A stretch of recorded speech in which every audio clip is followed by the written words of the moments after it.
Excellent. Our presenters today are Christina and Courtney from the New Jersey Division of Developmental Disabilities, and they will be presenting on coordinating housing and services for Division of Developmentally Disabilities recipients at a glance. I'll turn the floor over to our presenters. Hi, good morning, everyone. I'm going to go ahead and upload our slides.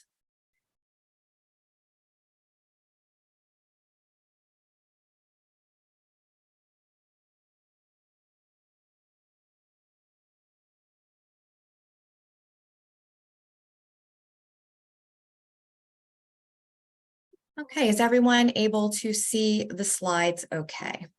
Yes, ma'am. Okay, very good.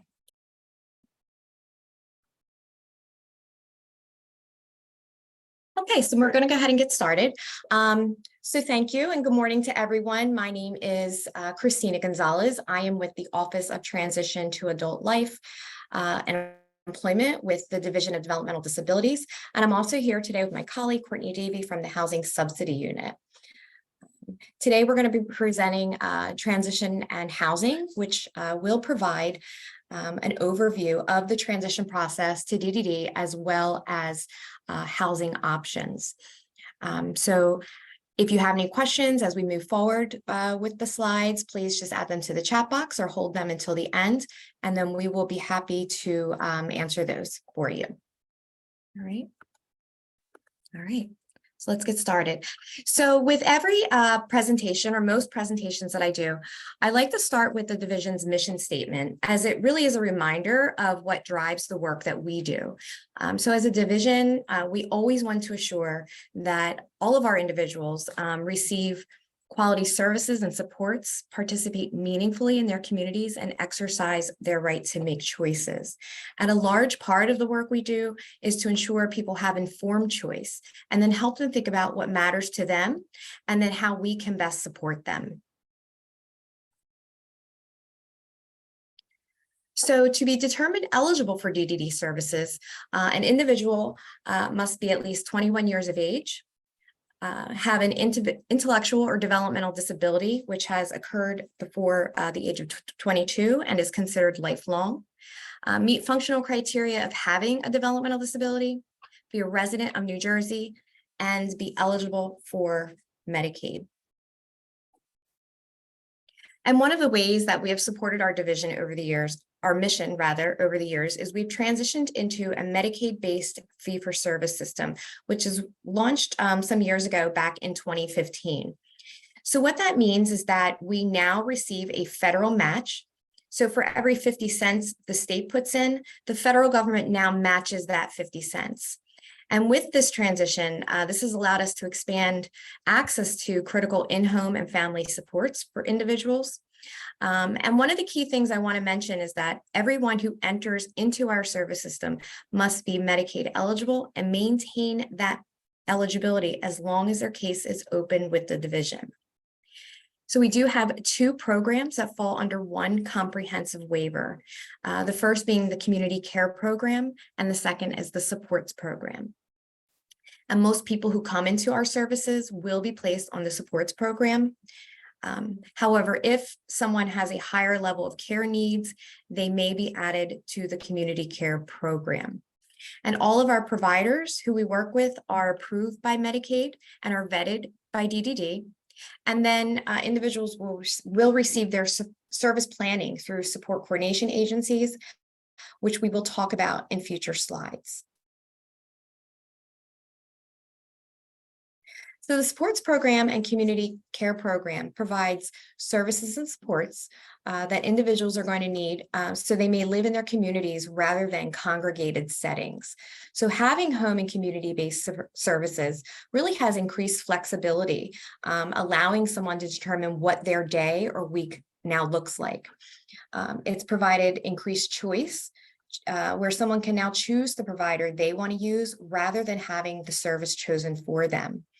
And then it has also increased quality, allowing for more individualized services to fit each person's needs, which can really look different for everyone.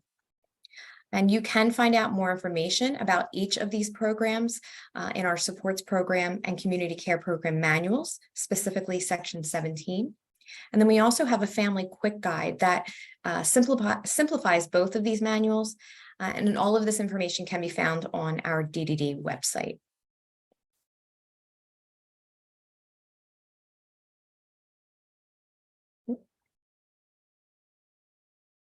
So most individuals who enter into our service system, as I mentioned, are placed on the supports program, and there is no waiting list to enroll. They're automatically placed on that program.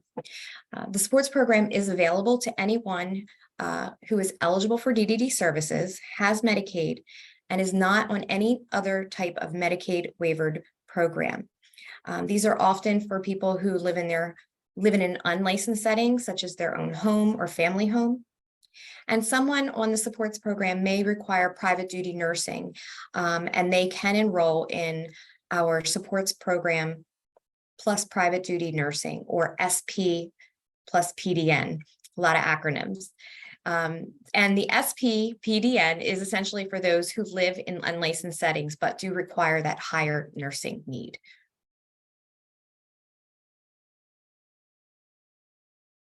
So unlike the supports program, individuals must request to be added to the community care program. An assigned transition case manager will then review the eligibility determination process with the family and individual, and then determine if that person is eligible for CCP. And the community care program does serve people who require a higher level of care. And these are people who normally or primarily will live in licensed residential settings, such as a group home. This program allows them to live in their communities, again, rather than living in congregated settings. So if you feel that the community care program might be something that your loved one may need, you would then have a discussion with your case manager during the intake process, or if you're already receiving DDD services, you would then speak with your support coordinator. And if you go on our website, you can learn more about the community care waiting list. There is a webinar that provides an overview that is very helpful. And then there's also an email address for any additional questions. So here we're looking at what we call the graduate timeline, which we recommend keeping handy as you move through the transition process. It simplifies the 4 steps of the eligibility process and discusses what students can expect during their last year of educational entitlement. And if you have any questions about eligibility, you can reach out to the local DDD Community Services Office located closest to your residence. And there's a little box right in the middle of the screen there that has all of those contact information.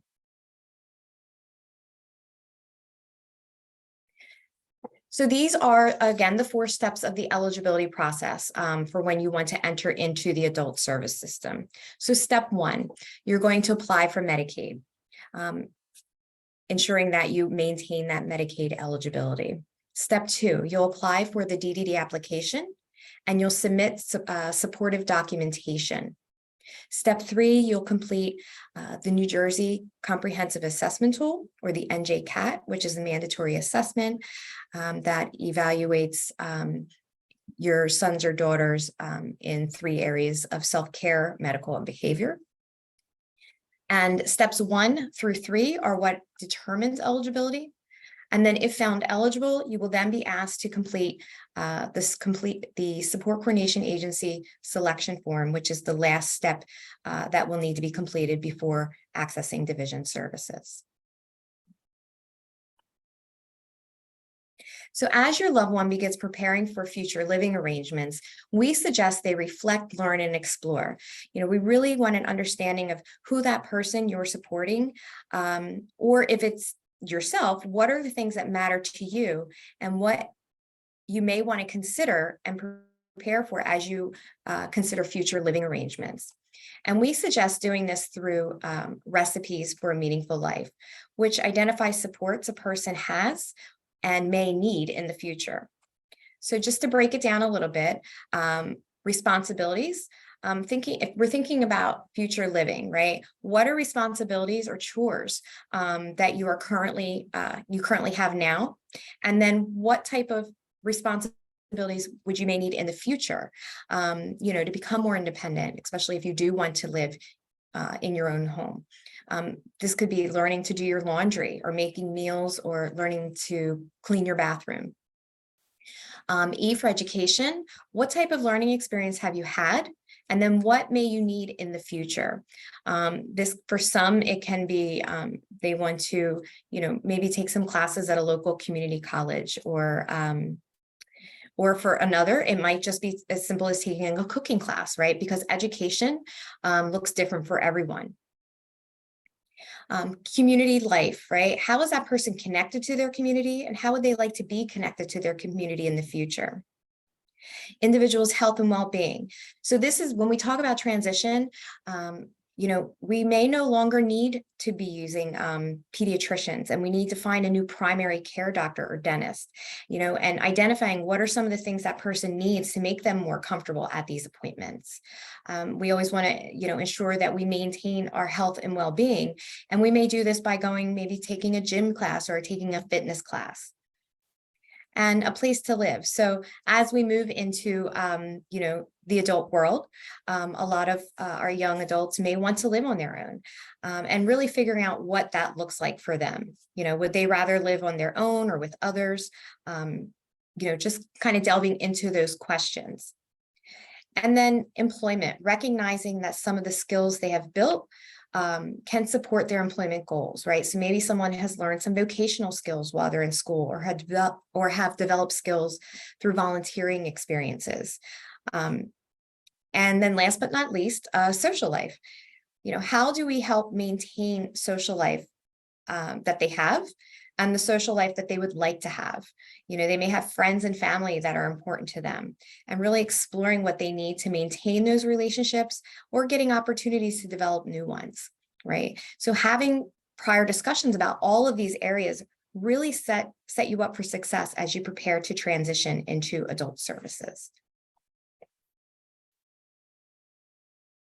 So what are some of the factors that you may need to consider when preparing to live on your own?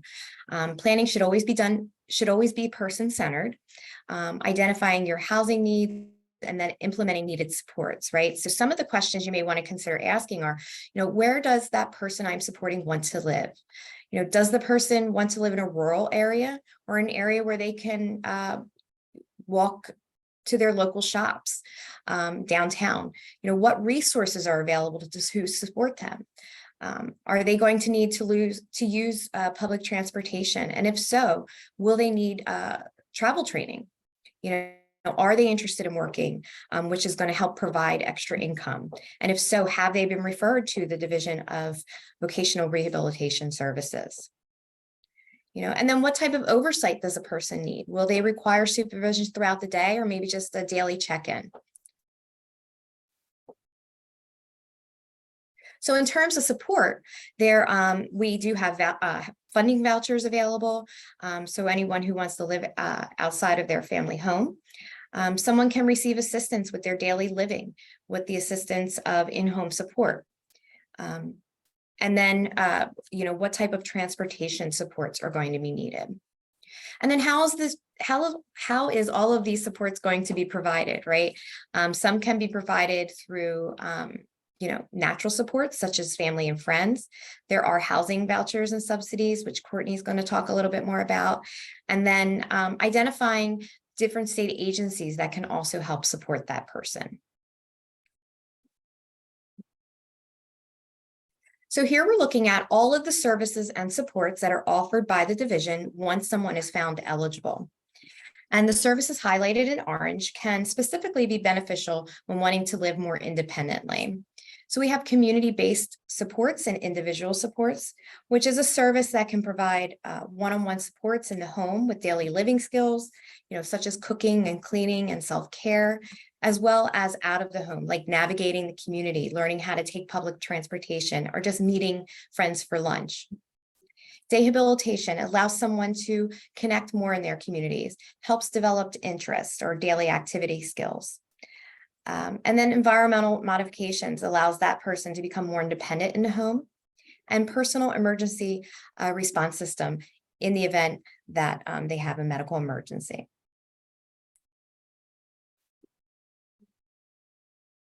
So as we continue to talk about preparing for transition, we have found that there are some really great tools individuals and families can use to help identify their vision of the good life. This is the Charting the Life course, the Life Course Trajectory.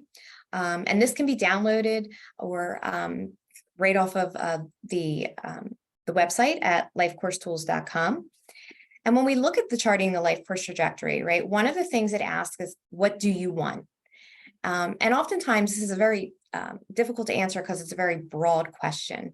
But if you ask somebody what sorts of things they don't want, oftentimes these are things that are easier to identify, right? So maybe that person does not want to feel isolated. So he or she may want to live closer to family.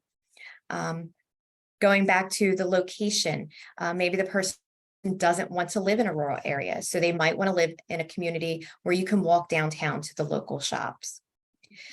This tool increases, self-awareness of how experiences impact and influence our lives, right? It focuses on those personal goals and moves that person closer to those desired outcomes.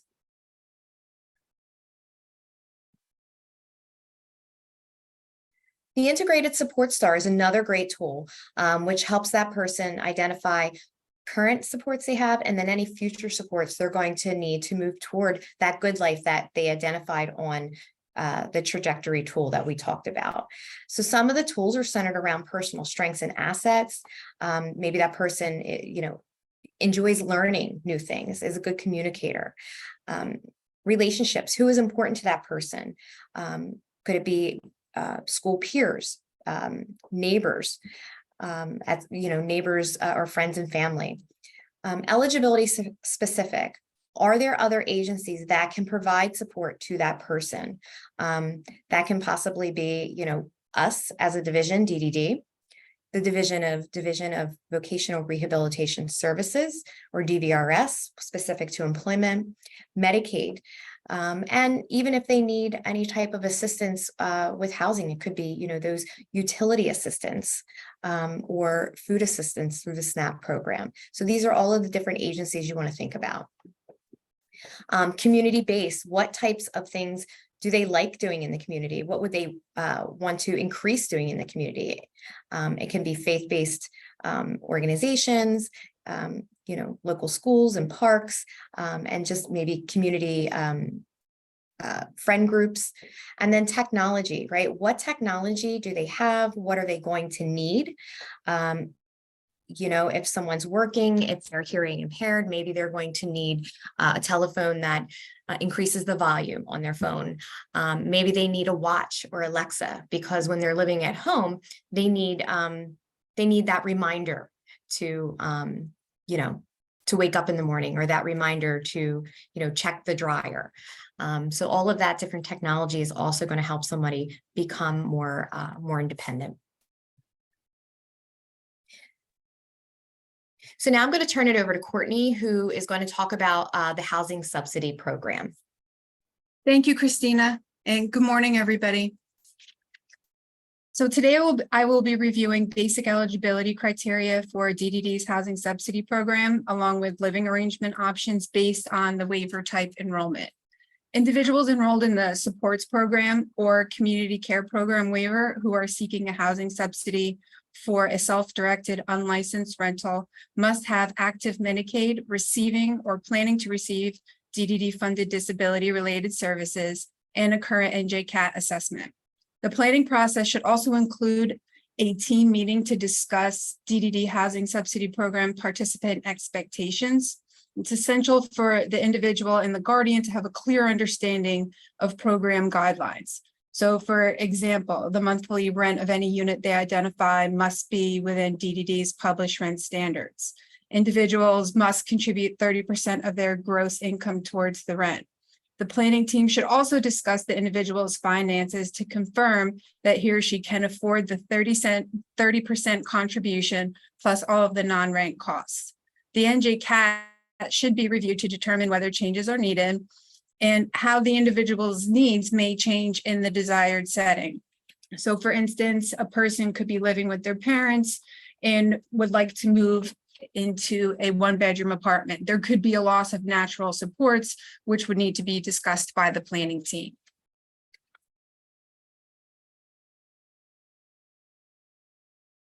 Another component of the planning process includes the desired living arrangement. So in addition to the individual's preference surrounding the type of setting, waiver enrollment should be considered.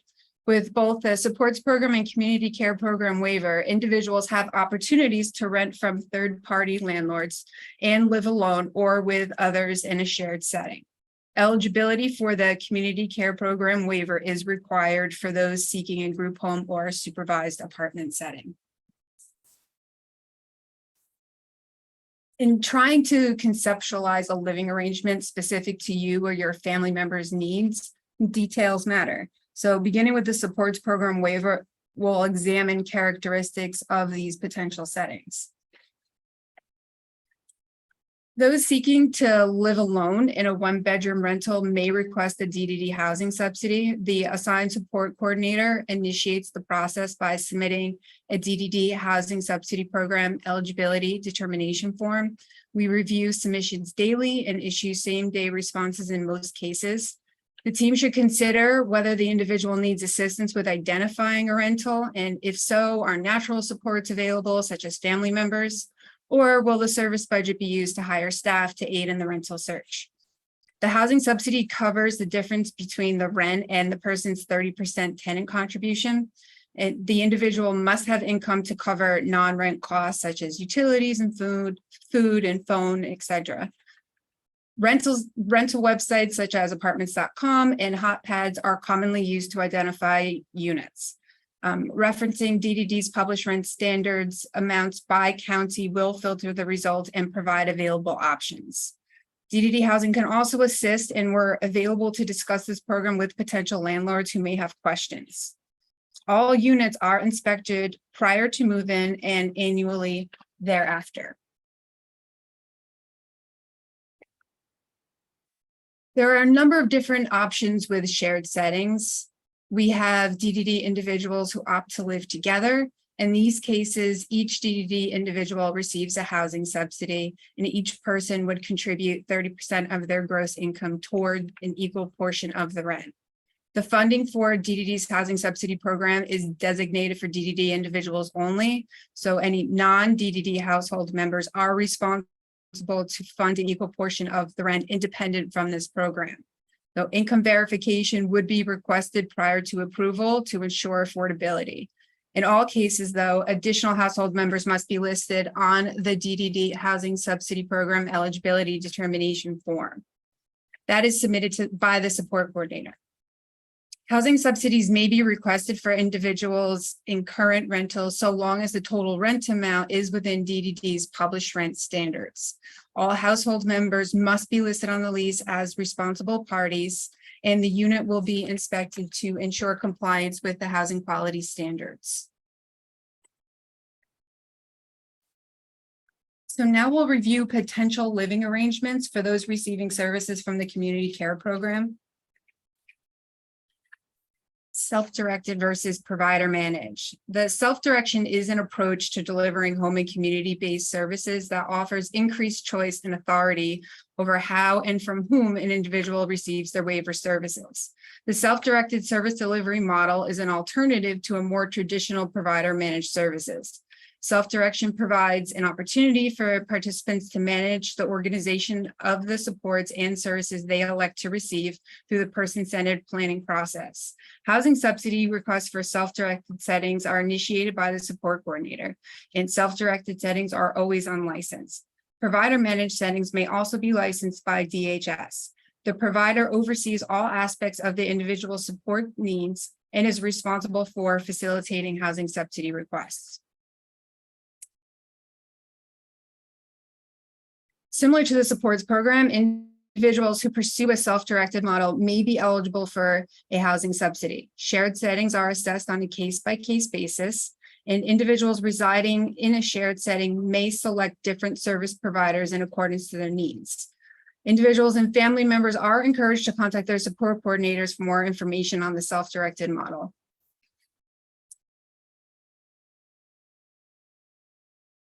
Provider managed settings now, group homes. The staff in a group home provides supervision and training and/or assistance in a variety of forms and intensities as required to assist the individuals as they move towards independence. Group homes are always licensed in accordance with NJAC 1044A. They're subject to unannounced visits by DHS representatives, incident verification, drug testing requirements. The services must be provided in accordance to the person's needs as identified in their person-centered plan. Supervised apartments offer a similar living arrangement to group home settings, but in an apartment leased or owned by the licensee. Supervised provider managed settings are licensed as well in accordance to NJAC 1044A and also subject to unannounced visits. The third and final example of a provider managed setting is unlicensed. When making the decision to pursue an unlicensed provider managed living arrangement, the planning team must consider personal guidance. And personal guidance is defined in NJAC 1044A. And the need for personal guidance should always be documented in that person's ISP.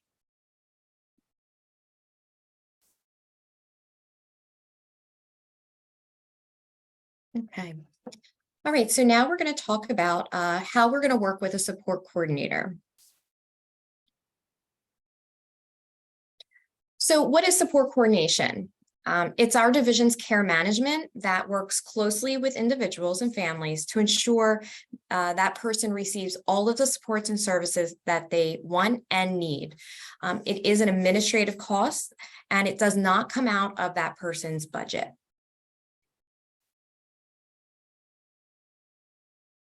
We have a full list of agencies that you can access through our provider search database, which can be found online, or you can find it at the link listed on the screen. This information is also listed on the back of your timeline, so the graduate timeline. So there are approximately 150 or so different support coordination agencies located throughout the state that we work with. So we do suggest that you go on and filter some of these agencies around your area, right? If you need assistance in selecting a support coordinator, there is a guide called How to Select a Support Coordination. How to Select a Support Coordinator, which has been developed by the Bog Center, and it provides questions to help that person and family really identify a support coordination agency that's going to be beneficial to them and what they need. All right, and then once an agency is assigned, you will hear from your assigned support coordinator within 3 days.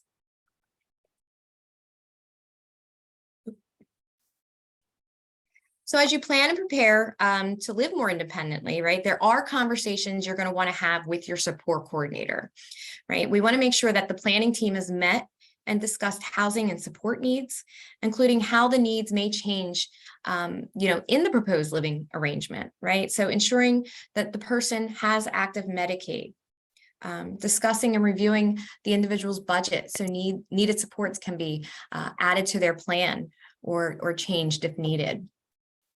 Is that person going to need extra assistance? Like I mentioned before, maybe assistance with utilities or food or their phone or internet, right? And then finally, who's going to assist that person when looking for a rental unit? Is it going to be, those natural supports through friends and family, or will you utilize your budget to hire someone to help you? Right? And all of these areas should be addressed with your support coordinator, so the individual is prepared, once they are ready to move. And I'm going to turn it back over to Courtney, who's going to walk you through some of the commonly asked questions. Thanks, Christina. How do I know if a landlord accepts housing subsidies? You should operate under the assumption that all landlords will accept housing assistance. This means that a landlord cannot refuse to rent to DDD individuals or discourage them from renting because they plan to use a housing subsidy. It's unlawful for a housing provider to advertise a property in any way that discriminates against prospective tenants based on source of lawful income, including by posting advertisements that state a refusal to accept or express any limitation in allowing housing assistance. And here's some citations that you can reference for additional details. How do I request a live-in aid? Well, it's always facilitated via your support coordinator. And for a number of different reasons, New Jersey Department of Community Affairs reviews applications for individuals under services with DDD seeking a live-in aid. The requests are still sent to our help desk. We are responsible for facilitating them. The standards for live-in aids will be those established by DCA, and a determination will be made solely by DCA. And should DCA approve a live-in aid, they will administer housing assistance for the individual and the live-in aid for a 2-bedroom unit under their state rental assistance program. The 2-bedroom unit must meet criteria set by DCA, and the individual would still contribute 30% of their gross income towards the monthly rent. If DCA does not approve a live-in aid, then the DDD person could still be eligible for assistance under our program.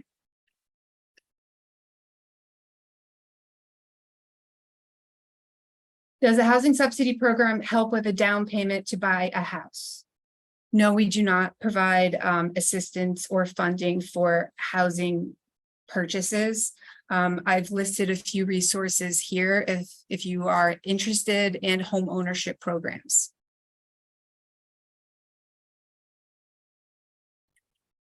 Back to Christina for general resources. Thanks, Courtney. Okay, so we're going to wrap it up just reviewing a few resources. We always encourage you to visit our DDD website. It has just been updated, so you have access to the most current information that is going on with our division.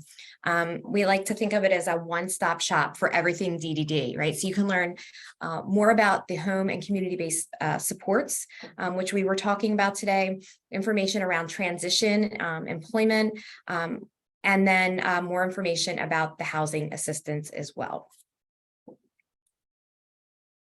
To learn more about the housing subsidy, you can visit them on the web to get more information around their determination and published rent standards.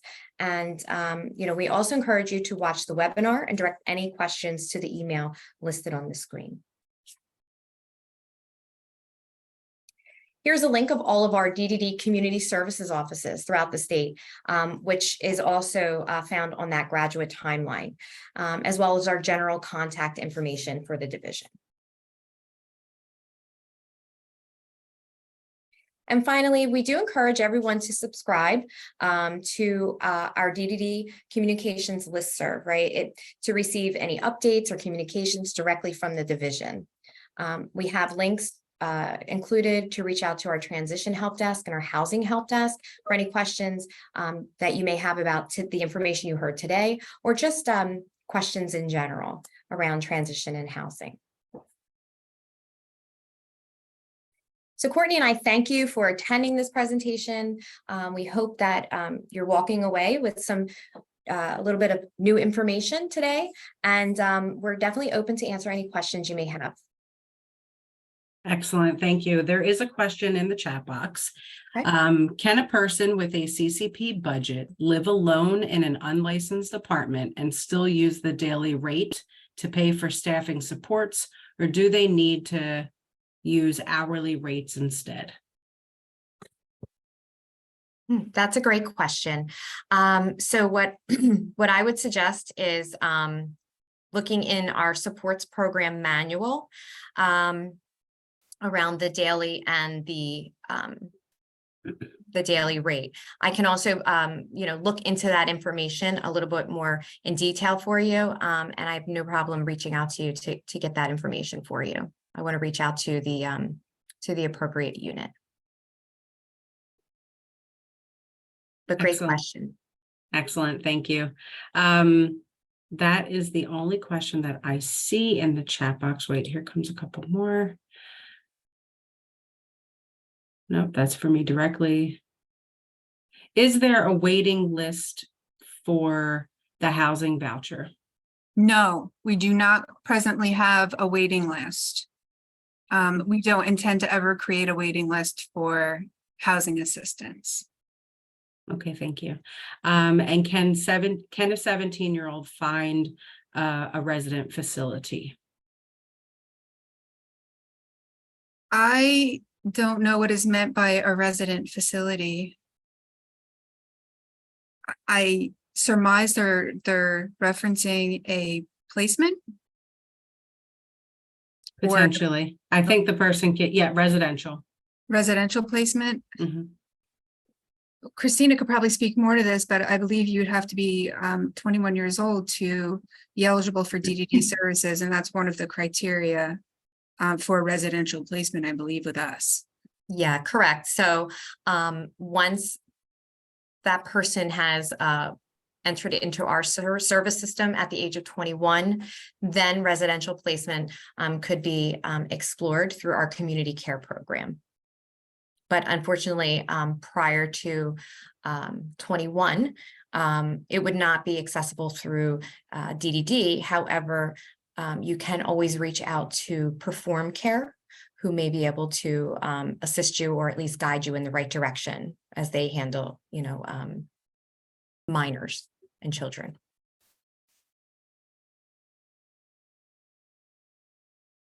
I have another question in the chat. This person has been told that there is a wait list for CCP 7 to 10 years, and they're working with a 20-year-old foster care youth who's living in a group home situation. This person has nowhere to live when they turn 21. She has been approved for DDD Tier C. Will she be guaranteed somewhere to live? That is not something that we would be able to answer in this forum. I would I'm encourage. sorry, your mic went out. I'm not sure if you can hear me. I can hear you. That this is not a question that we can answer in this forum. I would encourage whoever the author of this to contact the ICM worker that individual is probably assigned Okay. and present the questions to their ICM worker. Okay, thank you. Someone I asked, apologize. My internet blanked out. oh, no worries. That's okay. Someone else asked, how can I find live-in aides outside of the home? Right. So as long as they're entered into found eligible for DDD services, your support coordinator can work with you to identify those community-based supports or those individual supports that I mentioned, who will then work with that person inside and outside of the home if that's what the need is.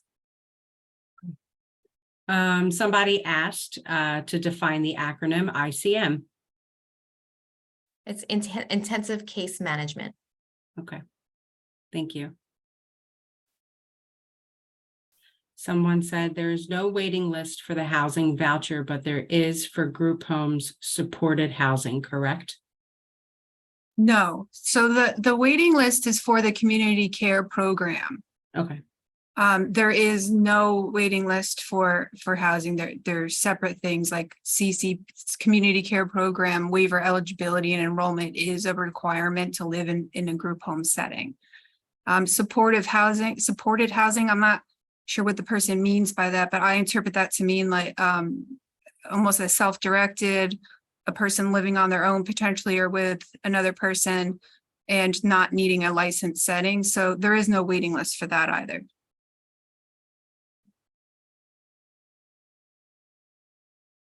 Somebody said, I'm not sure if this has been asked before, but are the DDD roundtables accessible to youth that are not in out-of-home treatment or foster care? That's a great question. Honestly, I'm not sure if I believe they're still having some roundtables. I would suggest contacting your local DDD community services office and asking for intensive case management. because they would be the ones that would handle that if they're still having those roundtables. And I'm jotting all of these questions down that I'm not quite sure, so that I can at least follow up as well. Someone said this must be so overwhelming of a process for folks. There's so much to navigate. Thank you for all this information. Huh. You're welcome. Someone said, is there a review of support coordinators in the community? So the agencies, like I had mentioned, they are DDD approved and Medicaid approved providers. They do have oversight through our division. They have actually, they're assigned like a mentor through DDD that provides guidance and oversight of the support coordinator as needed. Thank you. Someone said, how do individuals apply for Medicaid? What documents are needed for that? Yeah, so that's a great question. So what we suggest is exploring Medicaid once that person turns 18, right? Because they're no longer considered a household of one. Family income is no longer taken into consideration.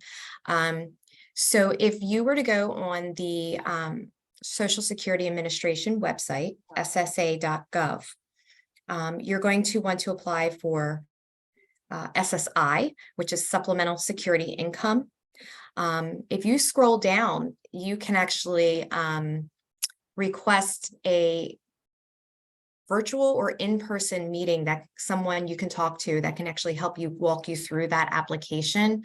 You know, and this is fairly new with them, so I think that's great that they're willing to do this because there's so many families who have to apply.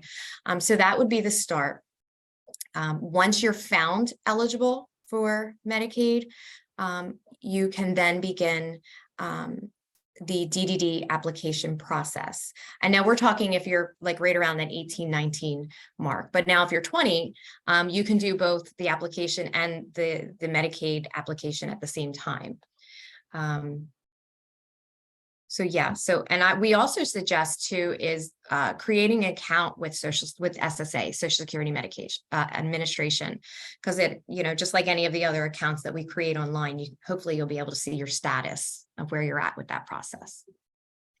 Excellent, thank you. You're welcome. So someone said, is ICM a separate group within each DDD office, separate from the intake unit?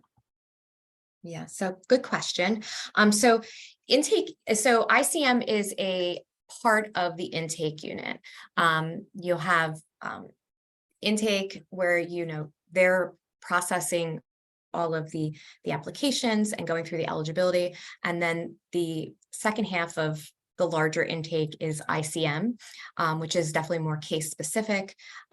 So all offices have a intake/ICM unit in each of the local offices. So that's why we suggest reaching out to the local office nearest to your residence. And then because they're assigned directly to your area, and they'll have some resources for you if you have more questions. Okay, thank you for that. Another question for the CCP waiver for group homes. If an individual puts their name on the waiting list and their name gets called and then they decide to decline, are they able to stay on the list for a later date if they so choose, or do they get taken off of the list entirely? That's a great question. They do get taken off of the list, right? Because, you know, as they're moving down the list, if for some reason, if that person's just not ready, you would be taken off the list, and then you would have to request to be on the list again, and then you would go to the bottom of the list and start from there again. Understood. Thank you. I believe that is what we have in the chat box. If there's any other questions, you can feel free to put that in the chat now so we can ask our hosts.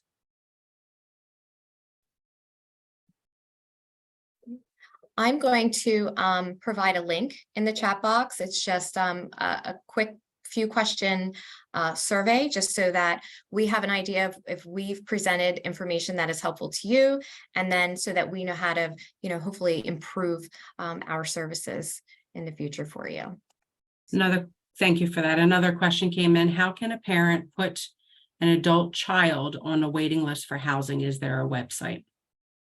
So we do not have a waiting list for housing. You can contact me, or you can email the Housing Subsidy Help Desk for information on how to apply. You can visit our website. Christina listed it in one of the slides, the Housing Assistance webpage for additional details. And if you have a support coordinator, you can talk to the support coordinator about applying.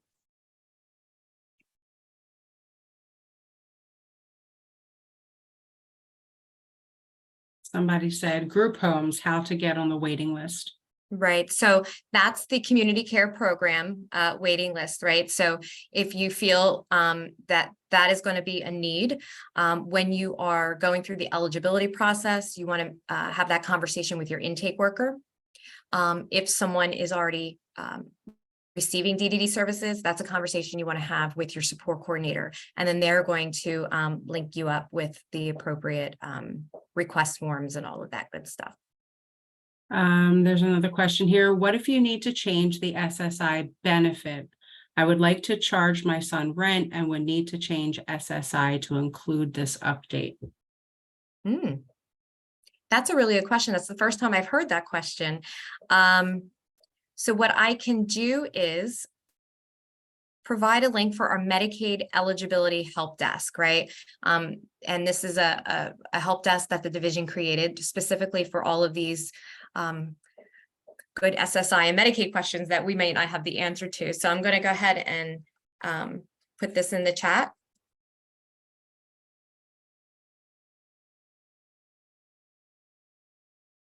Thank you very much, Christina.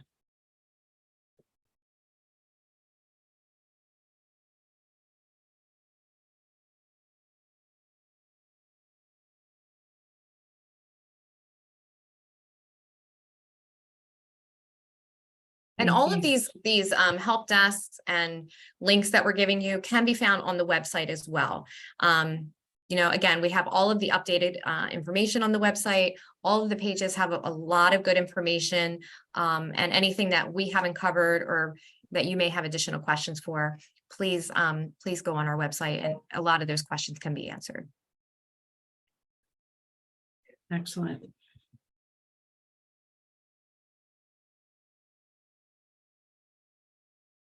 People are asking if they can have the handout, the presentation.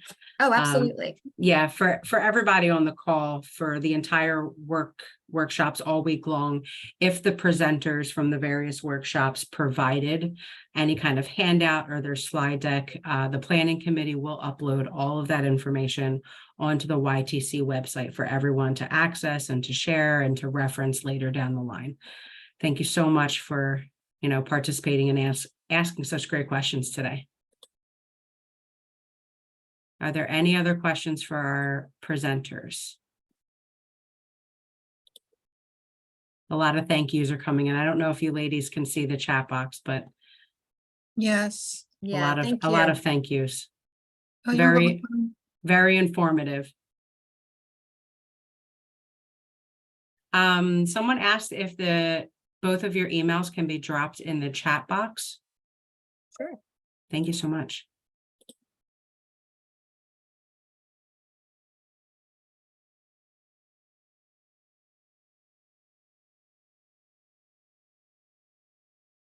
So much information. Thank you. Someone shared that they're very nervous for the process. Yeah, and it can be overwhelming, right? Any change, not only are our kids going through this transition process, we're going it through with them, right? Mm-hmm. I know anytime something happens with me and there's change, I get a lot of anxiety. But just know, conferences such as this, being able to provide these webinars, being able to provide these help desks or emails really is, to help support not only the individual, but the families as well. So we want to we want you to know that we are available, right? So please, please, please reach out to us. It doesn't matter how big or small that question is. We'll answer for you. And if we can't answer for you, we're going to get you to someone who can answer it for you. Okay. Thank you so much. You're welcome. All right, that concludes the workshop today from Christina and Courtney from the New Jersey Division of Developmental Disabilities. Thank you so much, ladies, for sharing your knowledge and your resources and being able to answer such great questions today. Thank you. Absolutely. Thanks, April. Thank you, everyone. Have a great day. Bye.